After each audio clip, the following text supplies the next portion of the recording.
Dengar jelas Dengar Bapak. Bapak. Oke, kedengaran Terdengar jelas ya. Bapak. Oke, kita mulai saja kalau gitu. Assalamualaikum warahmatullahi wabarakatuh dan selamat sore adik-adik sekalian. Waalaikumsalam warahmatullahi wabarakatuh. Oke, baik. Hari ini kita ketemu secara online untuk di mata kuliah dasar biokimia gizi yang merupakan udah di pertemuan ketiga. Namun sebelumnya ini saya lihat masih 47 orang. Eh, KMK kelas A mana?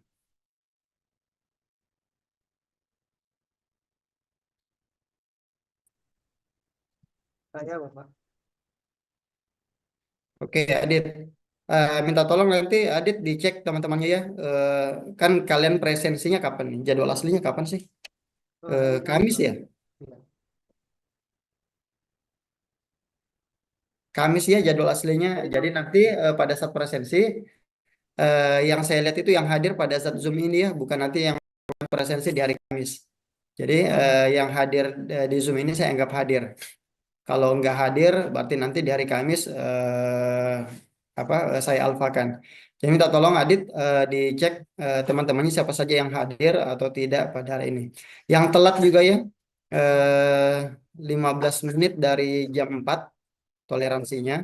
Kalau ada yang telat, berarti itu juga kita anggap alfa. Karena kita sudah sepakati kemarin batas keterlambatan itu 15 menit dari kita mulai pembelajaran ya. Nah, kemudian juga sama untuk kelas B. Mana kelas B KMK-nya?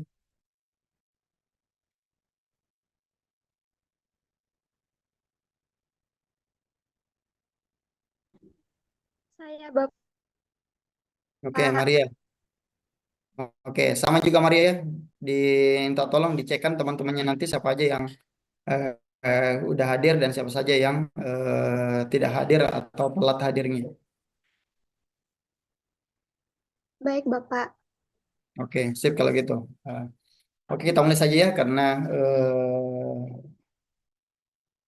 nanti keburu buka lagi kita belum selesai.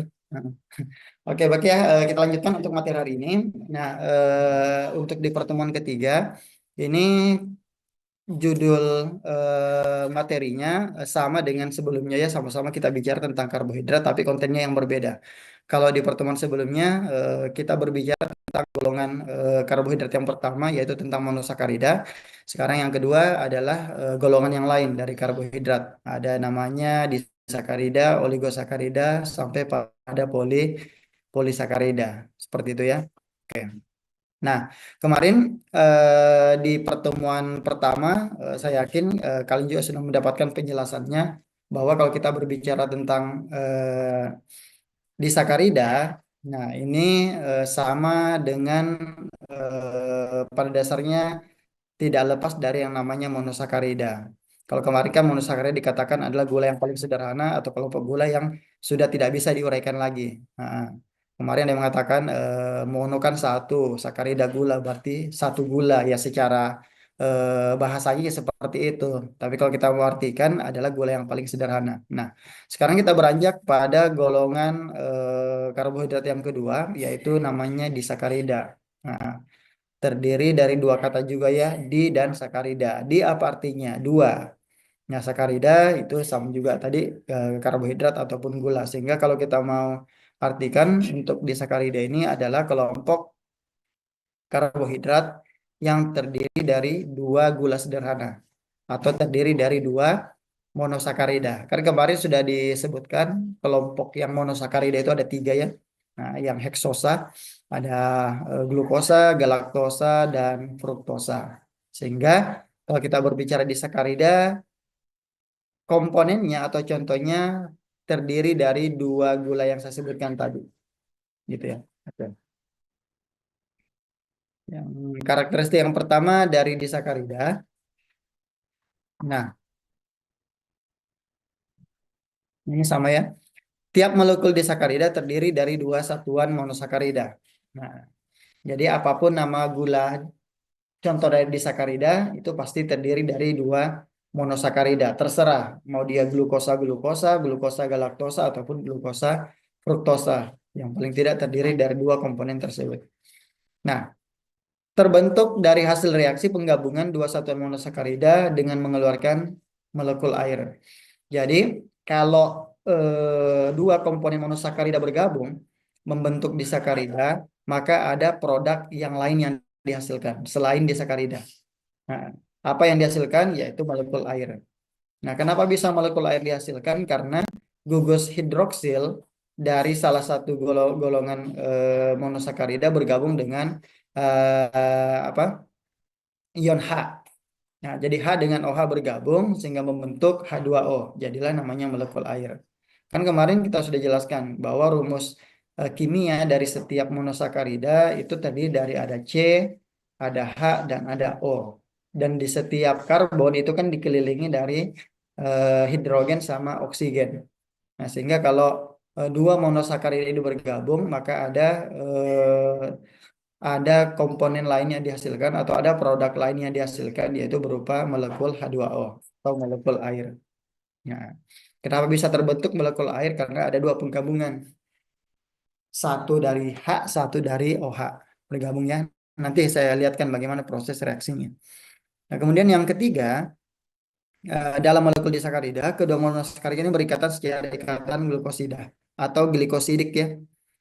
Jadi, eh, saya nggak tahu apakah waktu di SMA kalian sudah diperkenalkan jenis-jenis ikatan yang mengikat pada berbagai monomer, entah itu di karbohidrat ataupun di protein.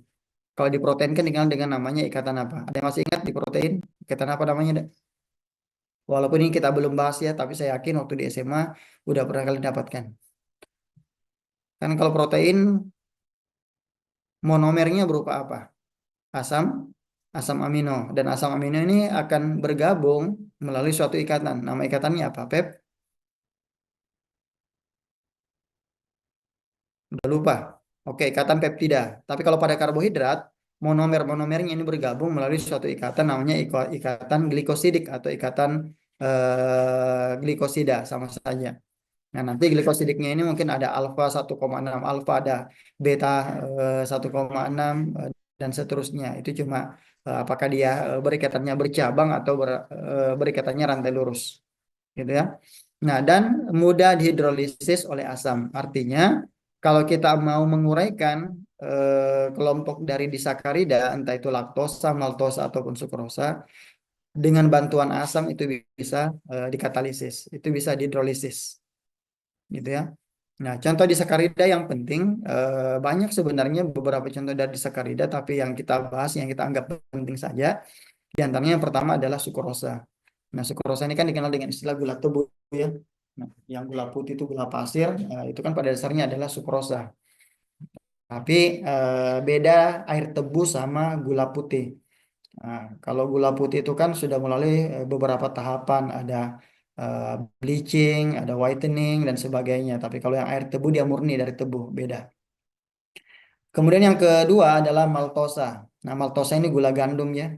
Nah, dikenal juga dengan istilah gula gandum. Dan yang ketiga adalah laktosa. Nah, ini yang dikenal dengan istilah gula susu. Nah, masing-masing ketiga disakarida ini semuanya tersusun dari monosakarida yang ada yang sama dan ada yang berbeda. Ketiganya memiliki rumus molekul C12H22O11. Seperti itu. Oke. Nah, mungkin ada yang bertanya, kenapa bisa O-nya 11? Nah, kenapa juga C-nya 12? Padahal kan kalau kita hitung dari kelompok monosakarida kemarin bahwa rumus umumnya itu CN H2E apa CN H2NON. Berarti C sama O itu harusnya seimbang dan H itu dua kali dari C ataupun O. Nah, kenapa bisa seperti untuk di sakarida ini nggak berimbang nih. C12 H22O11. Kalau C-nya 12 harusnya H-nya berapa deh? Harusnya H-nya 12. 24 kan gitu. O-nya harusnya 12. Ada yang tahu kira-kira kenapa? Udah saya jelaskan di awal. Oke, silakan Nyur. Izin menjawab Bapak karena tadi gabungan karena adanya ikatan gabungan dari satuan monosakarida itu membentuk molekul air. Oke, karena ada produk lain yang dihasilkannya yaitu molekul air. Nah, air kan rumus kimianya kan H2O. Berarti H-nya ada dua, O-nya ada satu. Sehingga yang H-nya itu harusnya 24, lepas 2, nah, lepas 2 dan O-nya harusnya 12, lepas 1 sehingga tinggal 11. Nah, jadi begitu ya penjelasannya. Berarti dia nggak berbeda dari rumus umum karbohidrat pada umumnya.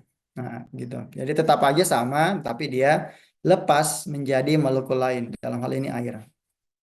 Oke, ini struktur kimia dari 3 disakarida ya, kalian bisa lihat.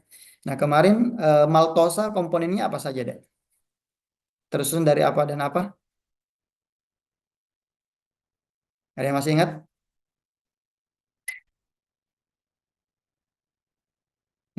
Belum buka ya?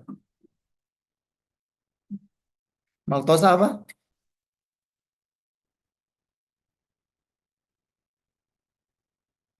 Pada lemas semua nih ya. Ayo, perasaan kemarin apa pekan lalu udah saya spill ininya penjelasannya. Apa kalau maltosa? Itu lihat aja udah rumus kimianya kan udah kelihatan tuh.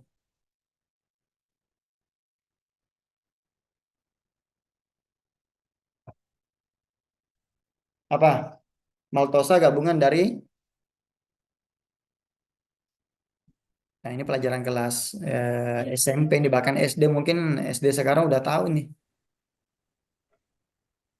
Menjawab Pak, Jadi, glukosa dan glukosa. Apa, Radina? Glukosa dan glukosa. Oke, glukosa dan glukosa. Lihat saja strukturnya kan tuh mirip tuh. Nah, ini glukosa 1, ini glukosa 2. Sehingga kalau digabung dia membentuk yang namanya maltosa. Nah, jadi yang namanya disakarida bukan berarti harus eh, disusun dari 2 monosakarida yang berbeda ya, nggak mesti. Boleh jadi sama, boleh jadi berbeda. Yang jelas 2 komponen monosakarida. Nah, kalau sukrosa gabungan dari apa dan apa?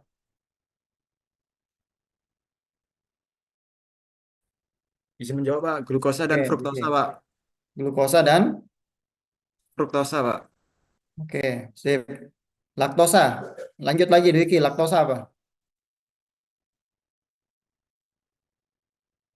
Ya, yang belum disebut apa? Ini 2 glukosa, fruktosa. Berarti di laktosa glukosa sama Galaktosa, Pak. oke, glukosa sama galaktosa. Itu dihafal ya. Iya. Pahami gitu. Nah, lihat saja rumus kimianya. Nah, oke, jadi 3 komponen ini akan kita bahas untuk golongan dari disakarida. Nah, oke, kita beranjak ke contoh yang pertama yaitu sukrosa. Nah, sukrosa tadi nama lainnya ini adalah gula pasir, ya, gula putih yang biasa kita temui bahkan mungkin setiap hari kalian konsumsi. Nah, setiap hari kita konsumsi. Nah, ini glukosa dan fruktosa. Kalian bisa lihat di tengah-tengahnya antara glukosa sama fruktosa ini ada suatu ikatan. Nah, glycosidic bond. Artinya satu ikatan glikosidik. Kenapa bisa satu ikatan? Karena memang yang digabungkan hanya 2 monosakarida. Nanti akan banyak seiring juga dengan banyaknya jumlah monosakarida. Kalau kita berbicara pada oligosakarida ataupun polisakarida. Sakarida, maka memang yang digabungkan cuma 2. 2 monosakarida. Nah, di sini kan sukrosa pada dasarnya gula yang biasa kita temui yang dikonsumsi, apalagi misalnya bulan seperti sekarang ya, rata takjil atau makanan dibuat bulan puasa yang manis itu umumnya salah gula yang digunakan adalah gula pasir tersebut. Dan ini proses fermentasinya adalah fermentasi tertua di dunia menggunakan khamir ataupun ragi. Nah, ini kan sama yang apa tuh pitsin ya, Ajinomoto kan juga pada dasarnya dari gula tebu. Nah, yang difermentasi. Nah, yang biasa orang mengatakan yang kandungan MSG-nya tinggi ya. Nah, itu sama, itu juga dari gula tebu, tapi dia melalui proses fermentasi. Oke, kita lihat karakteristiknya untuk sukrosa bagaimana. Nah, yang pertama, Oke, jadi sukrosa ini kalau sifat dari biokimianya dia memutar cahaya terpolarisasi ke kanan ya. Nah, sedangkan campuran hasil hidrolisis sukrosa dia memutar ke kiri. Memutar ke kanan, ada yang memutar ke kiri, maka campuran dari glukosa fruktosa yang dihasilkan ini disebut sebagai gula invert atau gula inversi. Nah, nanti ada jadi gula inversi ini adalah salah satu apa ya, salah satu pemanis yang biasa digunakan. Nah, nanti bisa kita lihat tingkatan dari semua gula, nah, entah itu dari golongan monosakarida maupun disakarida itu sebenarnya yang paling manis atau yang paling tinggi yang mana. Kemudian hidrolisis sukrosa dapat terjadi dengan menggunakan katalisis asam encer ya atau enzim invertase. Nah, enzim invertase kalau gulanya gula invert. Nah, tapi kalau mau misalnya dia sukrosa bisa juga menggunakan sukrase, tergantung mana yang mau dipakai. Kemudian juga sukrosa mudah larut dalam air ya. Nah, karena memang dia sifatnya mudah larut di berupa gula larutan apa tadi? Gula tebu. Nah, kemudian sukrosa bukan gula reduksi. Nah, nanti ini lagi kalian harus tahu. Jadi pengelompokan karbohidrat, kalau kemarin kan ada istilah aldosa, ada ketosa. Ada yang memiliki gugus fungsional aldehid, ada yang memiliki gugus fungsional keton. Sehingga namanya aldosa ketosa. Nah, sehingga karena dia memiliki gugus aldehid dan keton, maka penyebutannya juga ada namanya gula pereduksi dan ada gula non pereduksi. Nah, jadi penyebutan gula pereduksi non pereduksi ini berdasarkan gugus fungsionalnya, apakah punya aldehid atau tidak, gitu ya. Nah, sukrosa bukan gula pereduksi dalam larutan air karena sukrosa tidak memiliki gugus aldehid. Nah, karena dia tidak memiliki gugus aldehid maka dikatakan bukan pereduksi. Nah, karena yang memiliki gugus aldehid adalah kelompok gula yang masuk dalam kategori gula pereduksi. Nah, jadi ingat ya, aldehid yang CHO itu identik dengan gula pereduksi. Nah, dibuktikan dengan apa? Kita menggunakan suatu reagen. Nah, nanti penjelasan lebih jauhnya ini nanti kita bahas di semester berapa ya? Semester 4 ya. Semester 4 di analisis zat gizi pangan. Nah, ada apa? Ada dua secara umum caranya, ada secara kualitatif dan ada kuantitatif.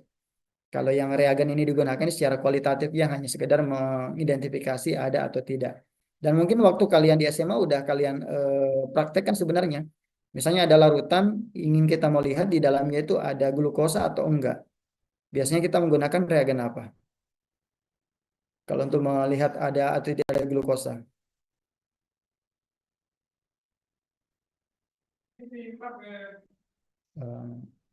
Oke, sebentar dulu deh ya.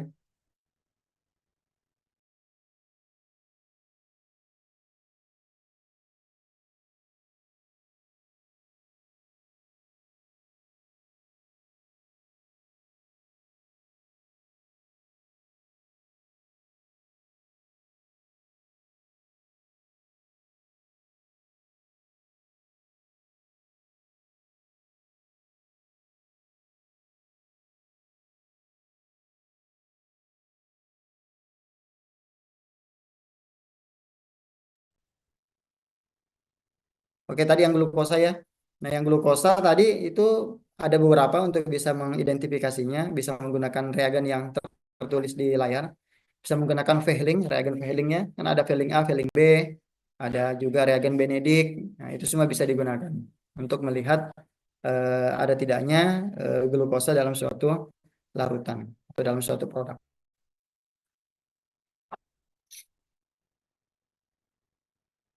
Oke, kemudian maltosa. Nah, tadi sukrosa sudah, sekarang kita beralih ke maltosa. Nah, maltosa tadi dikatakan sebagai gula gandum ya, sama saja dengan istilah tadi. Nah, ini kalian bisa lihat gabungan antara dua glukosa.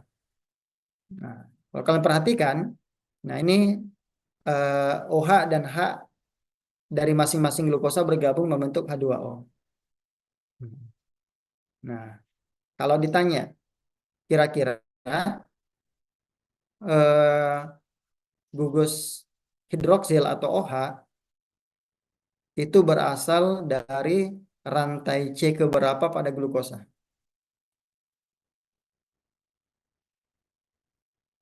Ataukah sama saja semuanya?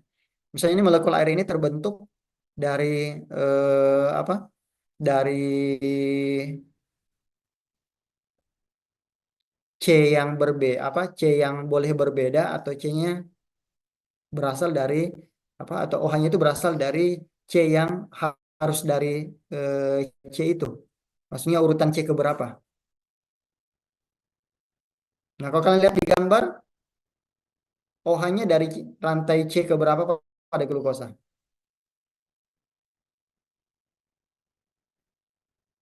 Ya, lihat aja gambar kan udah kemarin udah jelaskan. Penghitungannya itu dimulai dari mana? C1, C2 sampai C6.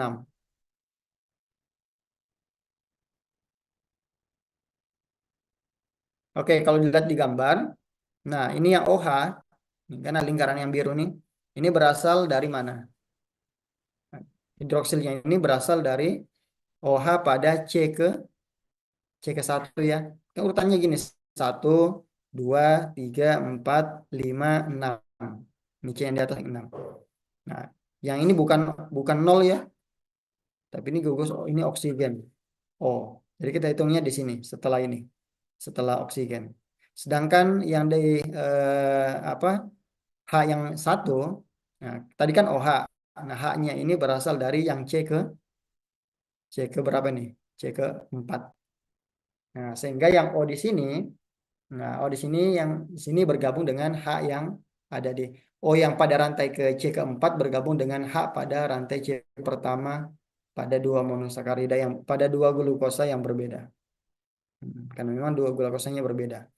Maltosa memiliki rasa yang manis, nah, sekitar setengahnya glukosa. Berarti kalau sekitar setengahnya glukosa, lebih manis dari glukosa atau tidak, atau lebih rendah. Sekitar setengahnya glukosa. Berarti mana yang lebih manis, maltosa atau glukosa? Oke, lebih manis glukosa ya. Nah, dan sekitar seperenam manisnya fruktosa. Seperenam. Berarti lebih manis lagi fruktosa ya. Berarti kalau kita bandingkan fruktosa dengan glukosa, mana yang lebih manis? Lebih manis fruktosa pastinya. Karena perbandingannya seperenam. Tadi kan cuma seperdua. Oke, kita lanjutkan. Nah, karakteristiknya untuk maltosa yang pertama. Nah, dia tidak terdapat bebas di alam. Jadi yang namanya maltosa itu tidak terdapat bebas di alam, berbeda dengan apa tadi sukrosa yang memang kita bisa temukan bebas di alam ya. Kita ambil sari dari tebu, itulah yang namanya sukrosa. Nah, tapi kalau maltosa dia nggak bisa kita dapatkan langsung begitu saja. Nah, harus ada rangkaian proses lanjutannya. Nah, dari mana, bagaimana caranya bisa kita peroleh? Yaitu dengan cara menghidrolisis amilum dulu. Nah, terserah amilumnya dari mana. Apakah amilumnya dari kelompok umbi-umbian atau kelompok dari padi-padian, itu terserah. Yang jelas dari kelompok amilum atau pati. Nah, itu dihidrolisis dulu, maka bisa diperoleh yang namanya maltosa. Nah, kan amilum ini kelompok polisakarida ya. Dari ratusan bahkan sampai ribuan dari kelompok monosakarida. Kalau itu kita kita hidrolisis menggunakan enzim tertentu, bisa menggunakan enzim diastase ataupun amilase, itu baru bisa diperoleh yang namanya maltosa. Nah, nanti prosesnya eh, dijelaskan di semester 3 ya, bagaimana proses perubahan dari amilum berubah menjadi maltosa, kemudian berubah menjadi monosakarida atau menjadi glukosa. Nah, panjang prosesnya. Karena kita sini bicara hanya biokimianya saja, bukan proses metabolismenya. Ya. Jadi tadi maltosa tidak terdapat bebas di alam. Cara untuk memperolehnya hanya dengan menghidrolisis polisakarida, khususnya golongan amilum atau patipatiol. Nah, dengan menggunakan enzim tertentu bisa diastase, bisa juga amilase.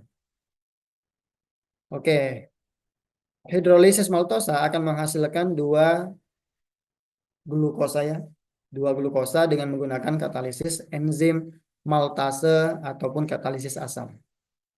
Nah, jadi untuk menghasilkan dua monosakarida berupa glukosa, kalau kita mau uraikan maltosa ya, tadi kalau maltosa diperolehnya dengan menguraikan amilum. Tapi kalau kita mau lihat komponen penyusun dari maltosa, maka menggunakan ada dua cara yang bisa digunakan. Yang pertama secara kimiawi dan yang kedua secara biologisnya ya. Nah, ya, kalau yang secara kimiawi pakai katalisis asam. Nah, kita mengkatalisis asam, terserah asam apa, yaitu pakai asam H2SO4 ataupun yang lain bisa juga. Nah, kalau pakai enzim, nah ini bisa menggunakan enzim maltase.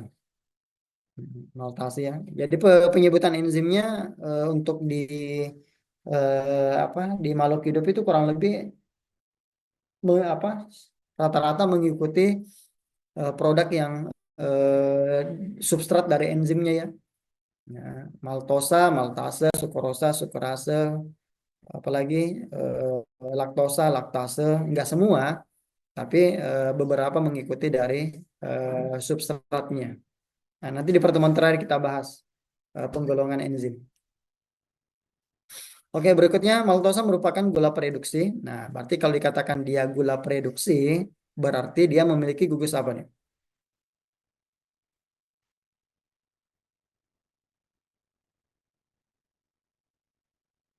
Tadi sukrosa prereduksi atau bukan? Izin menjawab, Pak. Gugus aldehid, Pak. Oke, dia memiliki gugus aldehid ya. Nah, yang memiliki gugus aldehid itu kalau di monosakarida siapa?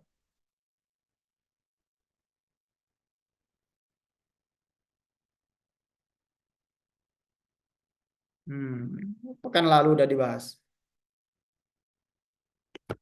Aldosa contohnya apa?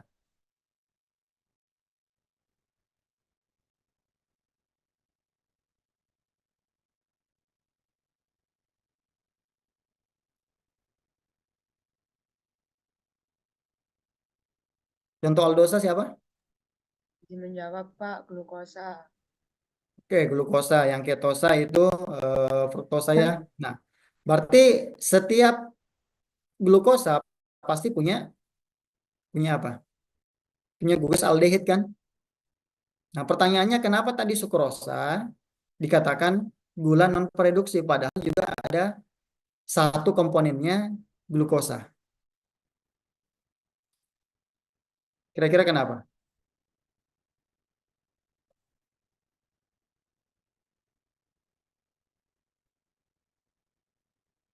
Soalnya ada fruktosanya. Ada fruktosanya. Tapi kan ada glukosanya juga. Nah, gugus aldehidnya itu menjadi berubah, hilang karena dia sudah bersatu dengan fruktosa. Nah, kan kalau kalian lihat strukturnya kan, kalau dia dalam bentuk struktur apa kemarin itu yang struktur Fischer sebelum berubah menjadi struktur Howard, yang terbuka yang Fischer kan C1 itu ada di bagian atas, dia berikatan dengan gugus aldehid yang CHO. Nah, nah kalian lihat tadi penggabungan antara sukrosa dengan laktosa. Nah, itu kan salah satunya berasal dari C pada glukosa, C pertama. Nah, sehingga H-nya lepas atau OH-nya lepas, maka otomatis sudah tidak bisa dikatakan gugus aldehid lagi. Nah, beda kalau dia digabung dari dua glukosa. Salah satunya lepas pada C1-nya masih ada pada C1 yang lain. Nah, jadi beda. Nah, jadi maltosa ini merupakan gula prereduksi karena memiliki gugus aldehidnya dia masih ada setelah berubah menjadi maltosa. Karena dia punya gugus aldehid, maka bisa bereaksi dengan beberapa reagen, diantaranya reaksi Tollens, Benedict, dan lain sebagainya. Oke, kita lanjut gula yang kedua. sorry, bukan kedua, yang ketiga ya. Yang ketiga yaitu laktosa. Nah, laktosa dikenal juga dengan istilah gula susu ya. Nah, gula susu dan turunannya. Jadi turunan apapun dari susu itu bisa dikatakan sebagai bagian dari laktosa. Yaitu keju, yogurt, akan memang bahan utamanya atau induknya berasal dari susu. Nah, laktosa tadi sudah dijelaskan berasal dari glukosa dan galaktosa. Tetap ada glukosanya juga karena memang yang paling penting. Nah, berbicara tentang ada suatu kondisi di mana seseorang, khususnya pada bagian ususnya ya, ususnya itu mengalami abnormalitas terhadap produk susu. Makanya dikenal dengan ada namanya laktosa intoleran. Nah, apa itu laktosa intoleran?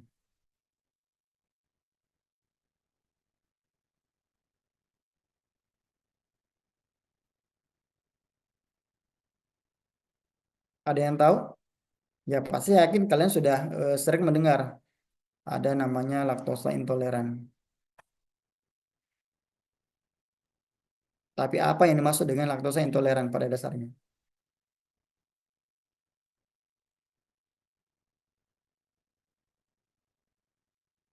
Orang laktosa intoleran, orang alergi susu itu sama atau beda? Nah, coba kalian perhatikan untuk laktosa toleran ya, ini orang yang normal yang tidak ada masalah dengan produk susu. Kalian bisa lihat, ini kan gambarannya di usus halus nih, ada usus halus dan ada usus besar. Nah, di usus halus, nah harusnya kan semua makanan yang kita makan yang mengandung karbohidrat itu kan semuanya pasti akan bermuara pada di usus halus, di khususnya di bagian ileum. Kenapa? Karena akan diserap. Nah, makanan yang datang ke sana itu rata-rata kan masih dalam bentuk disakarida. Ada maltosa, laktosa, dan sukrosa. Nah, kalau yang maltosa sukrosanya nggak ada masalah. Yang bermasalah itu pada laktosanya. Nah, laktosanya kan tadi disusun dari dua monosakarida kan, ada galaktosa dan ada glukosa. Nah, keberadaan laktosa dalam tubuh kita, khususnya di usus, ini bisa diserap atau enggak? Yakin bisa diserap. Ingat ya, ya apalagi kalau kalian mahasiswa gizi harusnya udah paham. Semua zat gizi yang masuk dalam tubuh kita, apalagi kalau kita berbicara zat gizi makro, protein, karbohidrat, lemak, itu semuanya diserap hanya dalam bentuk yang paling apa? Yang paling sederhana. Nah, jadi kalau kita berbicara karbohidrat, maka bentuk yang paling sederhananya berupa monosakarida. Kalau kita berbicara protein, maka bentuk paling sederhananya adalah asam amino. Kalau kita berbicara pada lemak, maka bentuk sederhananya dalam bentuk asam lemak dan gliserol. Nah, semua bentuk ini harus diubah menjadi bentuk yang sederhana. Nah, kapan dia tidak diubah menjadi bentuk tersebut, maka nggak akan bisa diserap. Nah, karena kenapa? Karena di usus halusnya kita, di ilemnya kita, hanya bisa menerima dari bentuk yang paling sederhana. Nah, prosesnya nantilah kita bahas di semester 3. Nah, jadi sekarang kalau dia masih dalam bentuk laktosa, nggak bisa diserap karena ukurannya masih besar. Nah, ukurannya masih besar dan juga apa protein yang mengikatnya itu nggak ada yang bisa untuk mengikat laktosa. Karena kan setiap molekul yang masuk itu pasti ada protein yang mengikat. Nah, protein yang mengikat supaya bisa terjadi yang namanya transportasi aktif. Di dasar sains kan udah dijelaskan kemarin kan. Nah, jadi dia melalui suatu kanal, suatu protein kanal untuk bisa masuk melalui situ. Nah, laktosa kalau tidak diubah maka dia tidak bisa diserap. Makanya harus diubah dulu, diubah menjadi glukosa dan galaktosa. Nah, oleh bantuan enzim laktase. Nah, kalau sudah berubah menjadi glukosa dan galaktosa aman. Nah, glukosanya diserap, galaktosanya juga diserap. Nah, tapi proses penyerapan glukosa sama galaktosa ini berbeda ya. Nah, protein yang mengikatnya juga berbeda. Gitu ya. Oke. Nah, bagi orang yang mengalami laktosa intoleran yang tidak bisa mencerna laktosanya, nah ini yang ada ada akibat yang bisa dihasilkan. Nah, tadi laktosanya kalau diuraikan menjadi glukosa galaktosa kan aman, sudah bisa diserap. Artinya laktosa tersebut sudah tidak ada di dalam usus halus. Tapi bagi orang yang tidak memiliki enzim laktase, nah tidak ada enzim laktasenya ya, nah atau nggak cukup enzim laktasenya, otomatis nggak bisa mengubah laktosa menjadi 2 monosakarida ini. Akibatnya bagaimana? Karena dia tidak diserap, otomatis laktosa ini terus lanjut kemana? Nah, terus lanjut ke usus besar. Nah, di usus besar, berhubung di usus besar itu banyak bakteri, bakteri fermentasi, bakteri yang membantu proses pencernaan, maka laktosa ini menjadi media, nah, menjadi makanan untuk bakteri tersebut. Nah, laktosa ini dicerna oleh bakteri tersebut sehingga dihasilkanlah gas, dihasilkan juga asam, di mana kondisi gas dan asam yang terlalu banyak usus seseorang akan mengakibatkan beberapa kelainan. Nah, diantaranya bisa jadi dia diare, nah, dan sebagainya. Seperti itu ya. Nah, bagi orang yang menderita laktosa intoleran. Nah, sekarang pertanyaannya, apakah semua produk susu, nah, produk susu tidak boleh dikonsumsi oleh orang yang menderita laktosa intoleran? Kan ada beberapa susu itu labelnya free lactose, free laktosa. Nah, kalau dikatakan free laktosa, maka susu tersebut aman. Dan biasanya susu-susu tersebut itu yang sifatnya bukan yang dari hewani ya, nah, tapi dia yang dari nabati. Nah, enggak pure murni dari susu sapi, susu kambing dan sebagainya. Oke, dipahami ya kalau ini penjelasan tentang laktosa intoleran. Kalau orang alergi kan beberapa juga orang ada alergi susu. Nah, itu bukan berarti di dalam sistem pencernaannya tidak ada enzim laktosa, enggak ada ya, enggak. Tetapi ada beberapa protein tertentu yang ada dalam susu, asam amino tertentu yang ada dalam susu itu menjadi zat alergen. Nah, di dalam tubuhnya orang tersebut sehingga bisa memicu terjadinya alergi. Jadi beda konsepnya. Oke. Sekarang kita lanjutkan. Nah, karakteristik laktosa bagaimana? Nah, ini gula susu ya, terdapat dalam air susu ya. Nah, ini beberapa kalau kita bicara ini ASI mengandung 5-8% laktosa. Nah, sedangkan sapi mengandung 4-6% laktosa. Kemudian hidrolisis laktosa bisa menggunakan enzim laktase ya. Tadi sudah dijelaskan. Nah, sekarang tadi laktosa kan diubah menjadi galaktosa dan glukosa. Nah, kalau glukosanya diserap oleh tubuh aman kan karena memang digunakan sebagai sumber energi. Nah, pertanyaannya kalau galaktosa bagaimana? Fungsinya dalam tubuh apa?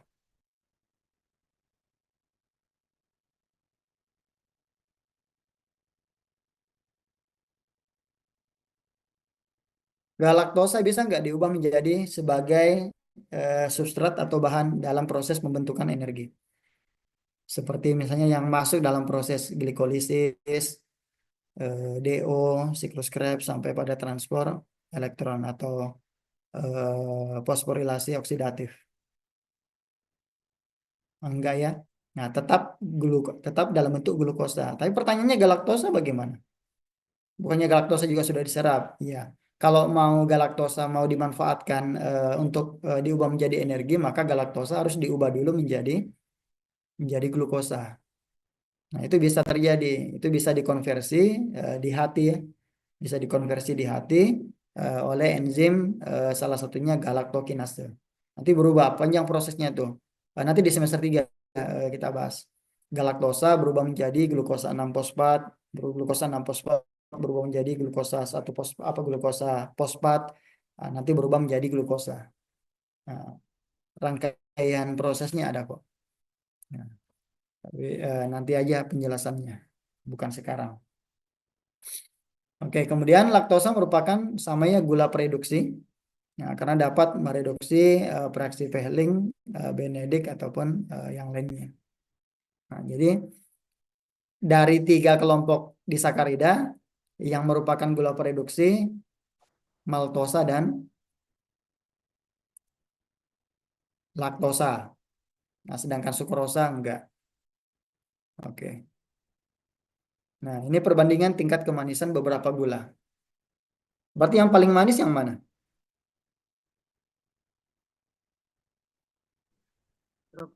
Fruktosa. Fruktosa atau laktosa? Fruktosa. Yang paling atas apa? Laktosa. Berarti yang paling manis? Ya, jangan dilihat dari urutannya ya. Laktosa di atas maka otomatis dia yang manis, yang enggak juga. Dilihat di tingkat kemanisannya. Nah, jadi yang paling manis fruktosa karena tingkat kemanisannya ini lebih tinggi dibanding dengan gula yang lainnya. Menyusul gula inversi ya. Nah, gula inversi ini kan sebenarnya mirip-mirip dengan gula sukrosa. Kemudian lanjut glukosa dan seterusnya. Oke. Oke, sekarang kita masuk ke kelompok gula yang kedua yaitu oligo. Kalau tadi kan disakarida. Sekarang kita masuk ke oligo. Nah, tadi definisinya kan gabungan dari beberapa monosakarida ada sekitar 3 sampai 10 monosakarida. Oke, ini beberapa penjelasannya. Kelompok oligosakarida ini dapat berupa kelompok homo atau hetero ya. Maksudnya apa nih? Kalau dikatakan homo atau hetero. Ya, maksudnya kalau dikatakan berupa homopolimer, itu artinya komponennya banyak yang sama. Misalnya glukosa, glukosa semua, atau misalnya galaktosa gitu. Tapi kalau yang hetero gabungan, ada glukosa campur fruktosa campur glukosa. Nah, tapi paling tidak terdiri dari 3 sampai 10 golongan monosakarida. Nah, kalau di sini katakan monosakarida yang terdiri dari 2. Nah, sini 2 atau 10 ya. Ini saya tulisnya 2 di sini karena mengacu kepada tabel yang saya jelaskan di pertemuan sebelumnya. Nah, jadi ke waktu itu saya jelaskan kan kalau mau tulis 2 sampai 10 berarti di dalamnya masuk disakarida. Nah, tapi kalau misalnya disakarida dikeluarkan, dia berdiri sendiri kelompoknya, maka terdiri dari 3 sampai 10. Nah, dan juga sama dihubungkan oleh suatu ikatan, berarti nama ikatannya ikatan glikosida. Nah, dalam molekul disakarida, sorry ya ini bukan disakarida tapi oligosakarida. Nah, itu dia berikatan sama tadi. Ini tercopy paste di slide sebelumnya ya. Oke, oligosakarida ini banyak terdapat di antaranya di dalam biji tumbuh-tumbuhan ya. Nah, kemudian kacang-kacangan, dan juga dia tidak apa ya? Tidak dapat dipecah oleh enzim-enzim pencernaan. Nah, jadi kenapa? Karena memang dalam tubuhnya kita enggak memiliki enzim tersebut. Nah, karena langsung dari amilum menjadi maltosa, nggak ada yang berubah menjadi oligosakarida. Dan juga bisa mengalami proses fermentasi. Nah, beberapa contoh dari oligosakarida kalian bisa lihat nih. Nah, kalau ini cara bacanya ini bisa dilihat sendiri ya. Ini tanda tanda apanya nih? Tanda kurungnya bisa kalian lihat. Kalau dia glukosa fruktosa, ini kan sukrosa. Nah, kemudian kalau sukrosa digabung dengan galaktosa, ada tambahan lagi, namanya melibosa. Nah, kemudian kalau ditambah lagi, ada namanya rafinosa, dan seterusnya. Tapi yang paling terkenal di antara golongan oligosakarida itu salah satunya ini, rafinosa.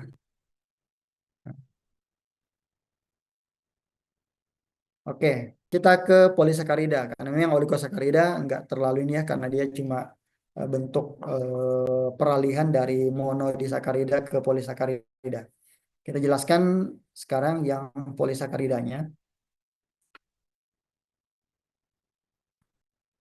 Oke, Polisakarida dari kata poli ya. Poli berarti banyak. Terdiri dari banyak monosakarida.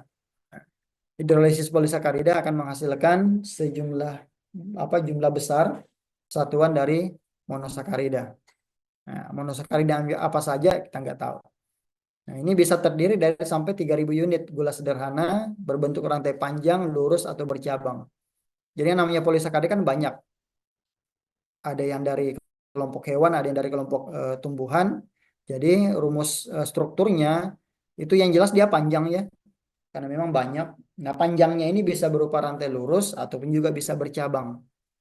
Nah, makanya kan nanti ada jenis ikatan glikosidiknya itu ada yang alfa 1,6, ada yang beta 1,4, tergantung di mana dia berikatan. Kalau dia rantainya lurus, kalau dia rantainya bercabang itu berbeda. Tapi semuanya dikenal dengan ikatan glikosidik. Nah, kemudian jenis polisakarida yang paling penting, nah ini ada beberapa di antaranya pati ya, pati atau amilum, dextrin. Nah, ini dextrin ini juga glikogen. Nah, sudah kita bicara kemarin, ini di pada hewan ya. Kemudian inulin, nah, dan juga ada polisakarida non pati. Apa yang contohnya polisakarida non pati? Contohnya apa kemarin? Fiber ya, atau serat, nah, yang nggak dicerna. Nah, kalau yang dextrin, amilum, glikogen, inulin ini polisakarida pati. Kalau serat dia non pati. Ini ada beberapa contoh ya, kalian bisa lihat sendiri. Eh, eh, ini ada amilosa, ada amilopektin, kemudian ada glikogen, ada selulosa atau fiber. Nah, yang satu segi enam apa ini satu heksagonal, yang satu segi enam ini menunjukkan satu monosakarida. Nah, cuma kita nggak tahu monosakaridanya apa, apakah glukosa, apakah galaktosa, apakah dia sukrosa, kita nggak tahu. Nah, yang jelas terdiri dari ratusan bahkan sampai ratusan ribu monosakarida. Hmm.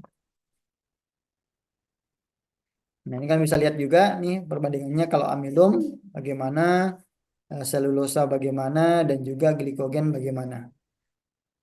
Nah, saya mau perlihatkan nanti jenis ikatan yang berbeda pada saat dia bercabang sama tidak. Oke, yang pertama, nah, amilum sama yang dijelaskan di pertemuan sebelumnya bahwa ini terbentuk melalui proses fotosintesis ya dalam klorofil di daun dengan bantuan cahaya matahari. Kemudian yang lainnya bisa dibaca sendiri. Kemudian glikogen. Nah, ini adalah kelompok pati hewan atau gula otot yang menjadi cadangannya, menjadi cadangan gula jika seseorang itu mengalami hipoglikemik atau mengalami kekurangan gula. Itu bisa dikonversi menjadi gula lagi. Nah, glikogen di mana disimpan? Bisa di hati ataupun bisa di otot. Nah, dia sifatnya limited ya, terbatas. Nah, jadi kalau seseorang yang mengalami kelebihan gula, kelebihan glukosa, maka yang pertama kali terjadi akan diubah dulu menjadi glikogen di hati atau di otot. Oleh siapa?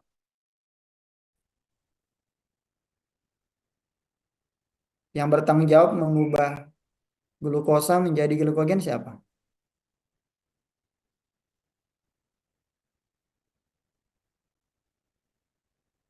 Ayo.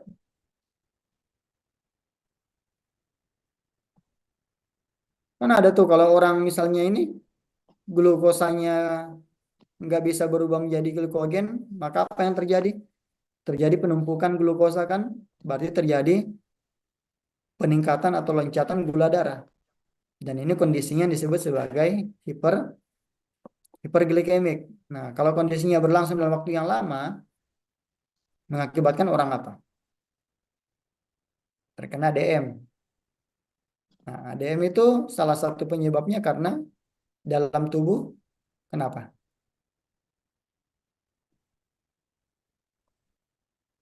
Yang dihasilkan di pankreas.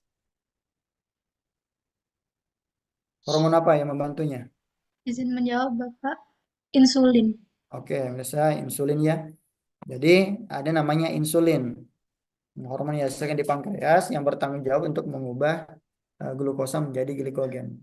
Makanya kalau insulinnya sudah nggak cukup, nggak ada, maka eh, glikogennya tidak akan terbentuk dan glukosanya akan selalu tinggi. Makanya ada orang tuh yang selalu setiap dalam periode tertentu selalu suntik insulin untuk mengurangi kadar gula dalam darahnya. Oke. Kalau saya balik lagi, kalau misalnya tadi kan hiperglikemik. Kalau orang hipoglikemik seperti sekarang nih, ya banyak nih lihat muka-muka loyo semua, alami hipoglikemik semua kayaknya. Kadar gulanya rendah, maka otomatis bagaimana? Jadi balik ya, maka glikogennya diubah menjadi glukosa. Diubah menjadi glukosa. Oleh siapa? Kalau tadi glukosa menjadi glikogen, insulin. Kalau glikogen menjadi glukosa, hormon yang sama atau yang berbeda?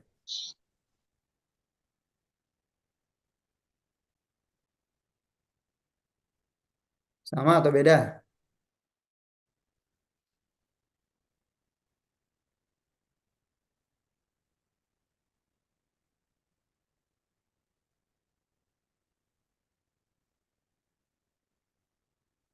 Oleh hormon yang berbeda ya, yaitu glukagon. Nah, jadi kalau glikogen menjadi glukosa itu hormonnya glukagon. Nah, dalam tubuh glikogen dipecah untuk mendapatkan glukosa guna memelihara kadar gula darah untuk memberi energi pada aktivitas otot ya. Nah, ini salah satunya kemarin waktu kita bicara di anatomi fisiologi waktu di pertemuan kemarin ya pertemuan kedua bahwa semua sistem tubuh itu bekerja untuk mencapai satu kondisi.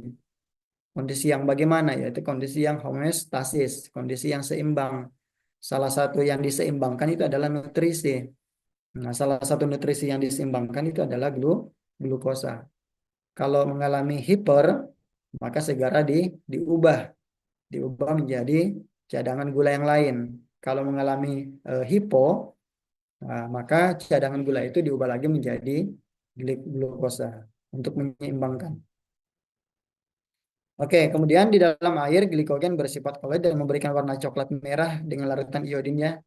Ini kalau kita mau coba menggunakan reagen iodin. Nah, menggunakan reagen iodin. Hidrolisis glikogen dengan asam sebagai katalis menghasilkan sejumlah satuan glukosa. Kalau mau pakai asam. Nah, ini glikogen. Kalian bisa lihat glikogen tersusun lebih dari 100.000 unit glukosa.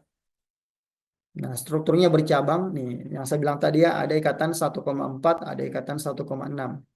Nah, lihat di mana dia berikatan. Kalau 1,4 ini pada rantai lurus atau bercabang?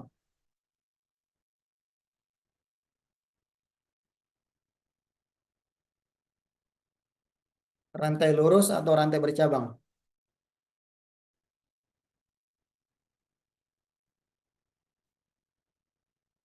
Ini Bapak bercabang. Bercabang. 1,4. Perhatikan gambar.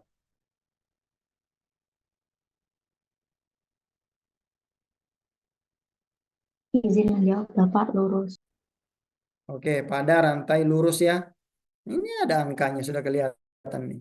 Kalau dia ikatan 1,4, nah ini perhatikan kan urutannya nih 1, 2, 3, 4, 5, 6. Ini kan urutan dari rantai karbonnya. Nah ini ada angka 4 nih di sampingnya. Nah, maka ikatan glikosidik yang ada di sini, saya coret-coret langsung. Nah, ikatan glikosidik yang ada di sini, ini merupakan gabungan dari dua monosakarida kan? Nah, ini kalian lihat satu ini. Satu, ada angka 1, dan ini nah bergabung membentuk ikatan 1,4. Nah, coba lihat rantainya, lurus atau bercabang? Kan lurus. Nah, sedangkan kalau yang 1,6, ini jelas nih. Ini rantai C1, ini C ke-6. Nah, bergabung maka di sini namanya ikatan glikosidik. Ikatan 1,6 glikosidik, ikatan 1,4 glikosidik. Lalu bagaimana ada tambahan biasanya ada alfa atau beta, itu tergantung di monosakarida keberapa. Kalau monosakarida pertama itu biasanya ditambahkan dengan alfa. Misalnya di sini seperti ini kan, ini namanya ikatan alfa 1,6 glikosidik. Kalau kedua ditambahkan beta dan seterusnya. Kemudian glikogen dia tidak larut dalam air, nah, tapi dia larut dalam pelarut organik nonpolar. Contohnya seperti misalnya apa? Ada ether, kloroform, dan sebagainya. Oke, dari glikogen kita ke selulosa. Ini yang fiber ya, yang lemak serat. Ini selulosa merupakan struktur polisakarida utama pada tanaman. Kenapa? Karena yang menyusun dinding sel. Dinding sel pada tanaman ya. Kemudian ini terdapat di dinding sel tanaman misalnya pada jerami, pokoknya semua tanaman. Jerami, bambu, pinus, dan sebagainya. Kalian makan sayur, di daun-daunannya itu juga ada. Nah, kemudian kapas, ini yang selulosa murni ya, yang dibuat untuk kain atau dibuat untuk yang lainnya. Katun terdiri dari sekitar 90% selulosa. Nah, hidrolisis selulosa dengan katalisis asam atau menggunakan asam sulfat akan menghasilkan sejumlah satuan glukosa.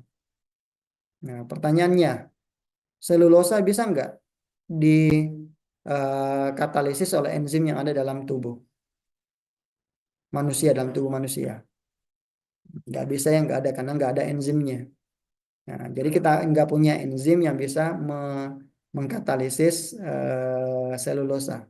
Beda dengan hewan-hewan yang memamah biak ya, yang memakan rumput, yang hewan ruminansia, sapi, kambing, kuda, itu beda. Karena lambungnya dia bukan apa terbagi menjadi 4 bagian, bukan 4 tapi terbagi menjadi 4 bagian.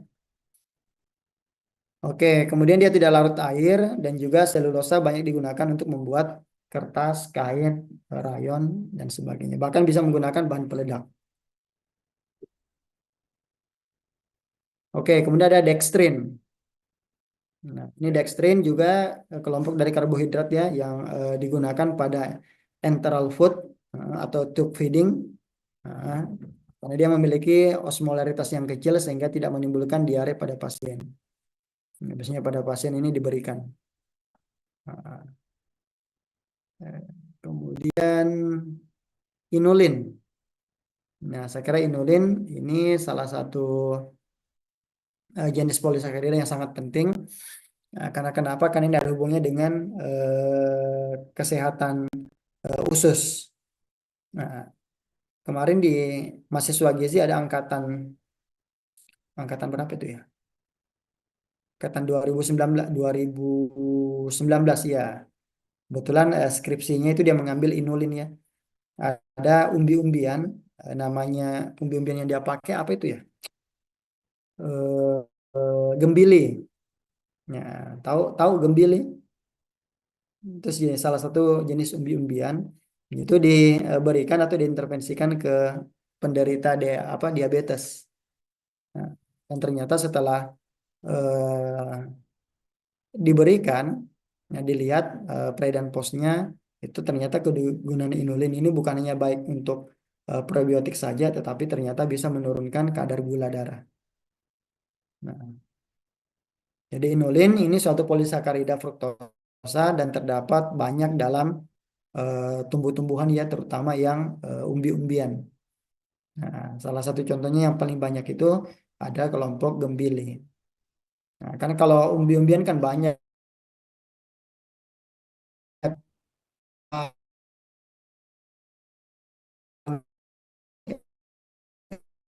tadi.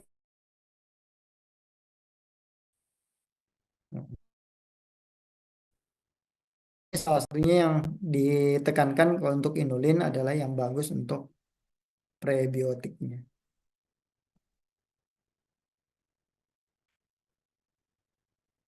Oke, thank you. pas ya waktu kita 1 jam untuk ini. Oke, sampai di sini adik-adik sekalian untuk penjelasan eh, karbohidrat part 2 ya atau bagian kedua yang menjelaskan tentang disakarida, oligosakarida dan juga polisakarida. Sampai di sini ada yang mau ditanyakan? Ingat ya, pekan depan kita kuis.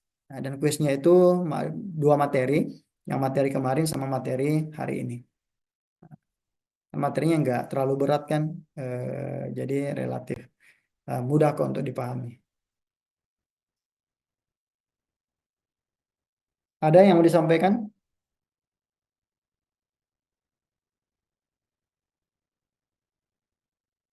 No comment? Oke, kalau no comment berarti saya anggap udah dipahami semua ya. Kita lihat pekan besok apakah memang betul-betul dipahami atau enggak. Oh iya, untuk Anfis, anatomi fisiologi, kemungkinan kita kuliahnya hari Sabtu ya. Sabtu jam 10. Nah, ada yang berhalangan? Sabtu jam 10.